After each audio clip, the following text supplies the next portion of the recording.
Hi, I'm Rev Myron. I'm a minister through Pathways of Light, and I am a Course in Miracles student and have been for 40 years. I'm going through the lessons again this year, as I have done for the last several years. First time I did it exactly as Jesus suggested, and that's very important. But after that, I continued to go through the lessons just because I love them. And I would ask Jesus to clarify for me and help me to understand it in a new way. And then I would write whatever came to me at that point. And that's what I'm sharing with you today. I also recorded the introduction to the lessons. And that's very important. So if you haven't watched that video, I strongly suggest that you do. All righty, so let's look at lesson 1. Isn't it exciting to start over again this year? I love this moment. Okay, lesson 1. I'm going to read the lesson first and then share my thoughts on it.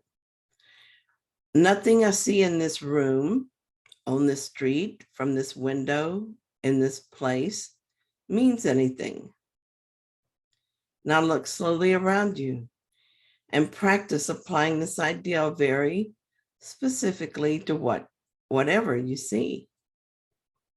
This table does not mean anything.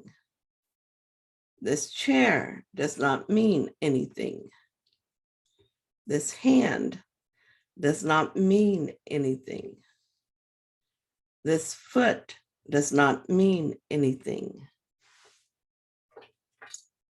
This pen does not mean anything. Then look farther away from your immediate area and apply the idea to a wider range. That door does not mean anything. That body does not mean anything. That lamp does not mean anything.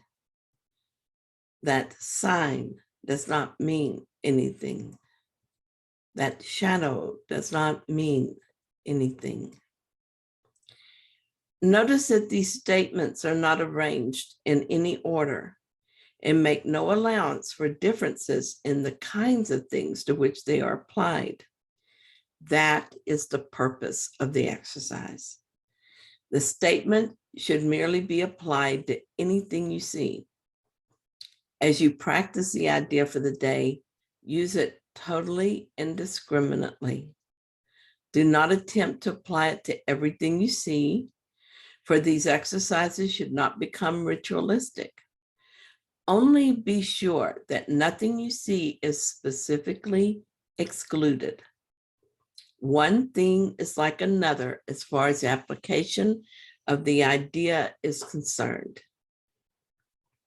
Each of the first 3 lessons should not be done more than twice a day each, preferably morning and evening. Nor should they be attempted for more than a minute or so, unless that entails a sense of hurry. A comfortable sense of leisure is essential. I've been doing the lessons for many years. While it's not necessary to do the lessons again, I love going through them each year and seeing them with new eyes. It seems that each time I do, I'm gifted with more clarity. If this is your first time, this lesson may seem nonsensical to you. Just do it anyway. One of my objections when I first started was to argue that it didn't make any sense to say that all these things didn't mean anything. I noticed also that I skipped over pictures of my children because I didn't like that inference. This is a basic mistake that Jesus warns us about in the introduction. If we want transfer of learning, we must learn that all things illusion are just that, illusion. One illusion is no different than another. Here's how I have used the idea of transfer of learning. One thing I've learned is that guilt is not real. I started by using these lessons on the idea of guilt. the thoughts I had about guilt didn't mean anything. And I learned that they're applying it to different instances of guilt thinking. I let the Holy Spirit heal my mind on those specific instances. For instance, I knew someone who I thought was guilty of being two-faced, talking about her friends behind their back. Now, it's true that in her story, she did do those things, but it was not true that she was guilty. Who she is can never be guilty because she was created by God, and there is no guilt in God.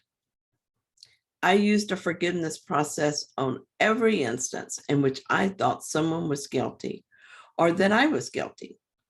Any judgment was good to use because judgment assumes guilt. Eventually, what happened is that I had experienced a miracle healing of my mind about guilt often enough that my mind finally snapped to the truth that all guilt was the same, and there was no instance in which guilt was justified. That was when I realized that guilt itself is not real. That was transfer of learning. And when that happened, everything changed for me.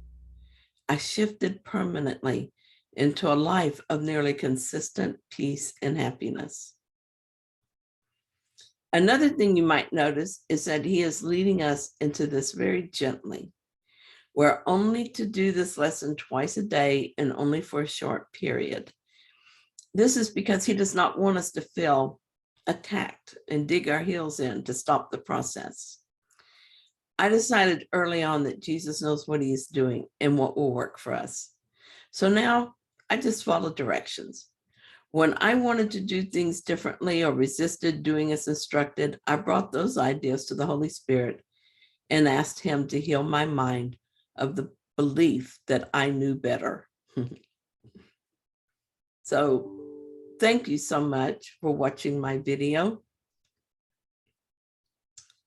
If you found it helpful, like it, and please subscribe. And I will talk to you tomorrow.